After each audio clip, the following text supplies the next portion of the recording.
हात लावायचा अधिकार कोणत्या कर्मचाऱ्याला आहे? अहो पोलिसांना हात लावायला जमत नाही, महिला पोलीस लागते तिथं. म्हणजे मारायचं डायरेक्ट आदेश आहे का? कोणत्या बेसिसवरती तुम्ही महिलेवरती हात उचलता? कोणता कायदा तुम्ही शिकला? तर अनेक जण म्हणतात त्याला बाजूला ओढा ओढा, हो. त्या बोलण्याची लँग्वेज ऐका ना, तुम्ही काय बोलायचे ते बोला, पण हात कसा काय लावला तुम्ही? हसायला लागले पूर्ण ते सगळे.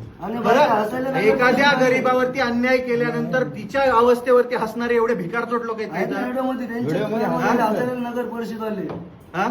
त्या प्रत्येकावरती कारवाई झाली पाहिजे, प्रत्येक जण जेलमध्ये पाहिजे, प्रत्येक जणावरती गुन्हा दाखल पाहिजे. आज तुमची फक्त निलंबनच नाही का, महिलेवरती हात उचलला असतंच काय?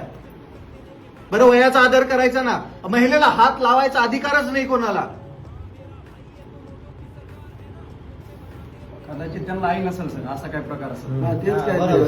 कदाचित स्वतःच्या आईवर प्रत्येक ठिकाणी प्रत्येक गोष्टीमध्ये फक्त गरीबच दिसतो का तुम्हाला? सर ऑलरेडी त्याच्यावर कारवाई चालू आहे गणेश पगारेवर. बरं, सक्तीच्या रजेवरचा माणूस आदेश कसा काय देऊ शकतो? मग तुम्ही पण तेवढेच दोषी आहेत त्याच्यात. महिलेवरती हात कसा काय उचलला? तेच सांगतोय, त्यामुळे मी हे सगळं नोटीस दिले.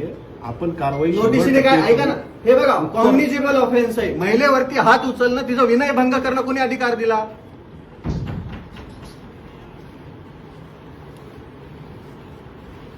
तुम्ही गुन्हा कधी दाखल करता? त्यांच्यावरती गुन्हा दाखल झाला पाहिजे. सगळ्यात पहिली गोष्ट, महिलेला फरफटत नेऊन महिलेवरती हात उचलून तिचा विनयभंग करणं, तुम्हाला अधिकार नसताना तिच्या मर्जी विरोधात गोष्टी कोणी शिकवलं तुम्हाला? हे कारवाई, ऐका, मी तुम्हाला सांगतो, तुम्ही कारवाई करेपर्यंत मी इथून उठत नाही का? एखाद्या महिलेचा विनयभंग करता तुम्ही, एखाद्या महिलेवरती हात उचलता तुम्ही, एखाद्या महिलेला फरफटत नेता तुम्ही पुरुष असून तुम्हाला अधिकार नसताना, तुमचं अतिक्रमण जर कोणी हटवत नाहीये तर तिथं तुम्हाला पोलिसांना पाचारण करावं लागतं. मला तिथं पोलीस कुठे आहेत दाखवा. ज्या व्यक्तीचा अधिकार नाहीये, जो व्यक्ती सक्तीच्या रजेवरती आहे, त्या व्यक्तीनं तिथं कसं काय पोहोचला, आदेश कसं काय दिला, त्याच्यामध्ये तुमचं फेल्युअर आहे. नमस्कार, मी राजश्री आणि तुम्ही पाहताय राजश्री अनफिल्टर्ड. हा व्हिडिओ तुम्ही पाहिलाच असेल. रविराज साबळे पाटील यात बीडच्या प्रशासनाला प्रश्न विचारताना दिसताय. पण का विचारताय त्याचं नेमकं कारण मी तुम्हाला सांगते. आज काळजावर दगड ठेवून मी हा व्हिडिओ बनवते. आजपर्यंत आपण अनेक कारवाया पाहिल्या, पण माणुसकीचा इतका नीच स्तर मी कधीच पाहिला नव्हता. बीडमध्ये एका वृद्ध आजीसोबत जे घडलं ते ऐकल्यावर तुमच्या अंगावर काटा येईल आणि संतापाने रक्त सळसळेल. ज्या आजींनी कष्टाने आपला संसार उभा केला, त्यांचं सोन्याचं मंगळसूत्र, घामाचे पैसे आणि पोटाची भाकरी एका झटक्यात कचऱ्याच्या गाडीत फेकली गेली. प्रशासन इतकं आंधळं कसं असू शकतं? घटना बीडची आहे. एक वयोवृद्ध आजी, त्यांचं वय जवळपास 75 ते 80च्या आसपास असेल, त्या भर उन्हात रस्त्याच्या कडेला भाजी विकायला बसल्या होत्या. नगरपालिकेचं अतिक्रमण हटाव पथक येतं. आजी विनवणी करतात, बाळांनो मला 2 मिनिटं द्या, मी माझं गाठोडं बांधते, आणि बाजूला होते. पण त्या कर्मचाऱ्यांच्या अंगात सत्तेचा आणि वर्दीचा इतका माज होता की त्यांनी एक क्षणही दिला नाही. त्यांनी काय केलं माहितीये? आजींच्या भाजीच्या जुड्या, काही आंबे, मिरच्या, सगळा भाजीपाला उचलला आणि कचरा गाडीत फेकला. पण क्रूरता इथेच थांबली नाही. आजींचा जेवणाचा डबा आणि त्या पिशवीत त्यांनी दिवसभराची कमाई आणि सोन्याचं मंगळसूत्र ठेवलं होतं. ती पिशवी सुद्धा त्या नराधमांनी कचऱ्याच्या डब्यात फेकून दिली. आजी रडत होत्या, गाडीच्या मागे धावत होत्या, पण कोणालाही पाझर फुटला नाही. आजी काय म्हणाल्या माहितीये? बाबा रे, माझी भाजी तुम्ही नेऊ नका, चला भाजी न्या, भाजी नेली तरी चालेल, पण माझं मंगळसूत्र आणि पैसे तरी द्या. विचार करा, एका वृद्ध महिलेसाठी त्यांचं मंगळसूत्र ही किती मोठी गोष्ट असते. तिचं आयुष्यभराचं लेणं तुम्ही कचरा समजून फेकलत, आणि तो डबा त्या आजींनी विचार केला असेल की भाजी विकून 2 पैसे मिळतील आणि मग हा डबा खाऊ, पण तुम्ही त्यांना उपाशी ठेवलत आणि बेघर असल्यासारखं वागवलत. हे तुमचं स्मार्ट सिटीचं स्वप्न आहे का?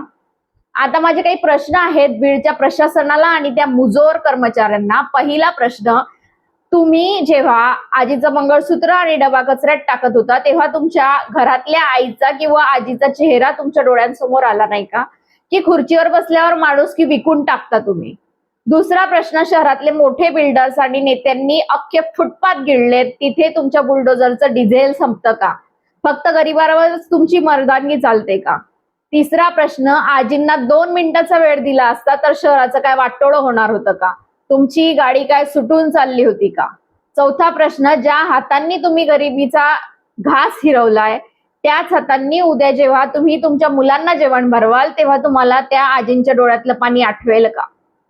5वा प्रश्न, कचऱ्याच्या गाडीत कचरा टाकायचा असतो, माणसांच्या भावना आणि आयुष्य नाही, हे शिक्षण तुम्हाला कोणत्या ट्रेनिंग मध्ये दिलं जातं? प्रश्न 6वा, या नुकसानीची भरपाई कोण देणार? त्या आजीचं मंगळसूत्र आणि सन्मान कोण परत करणार? बीडचे कलेक्टर आणि आयुक्त यावर गप्प का आहेत?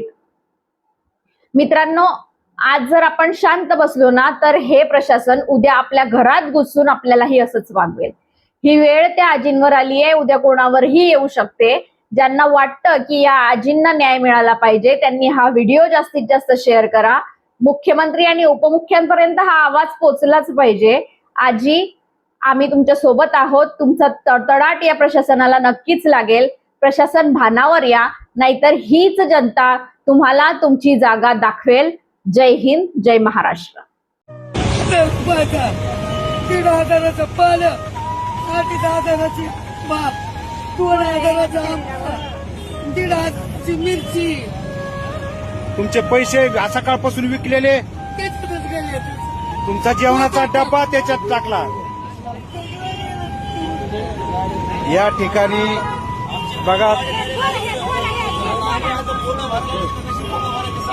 आहे ना, बरोबर आहे ना. गप्पा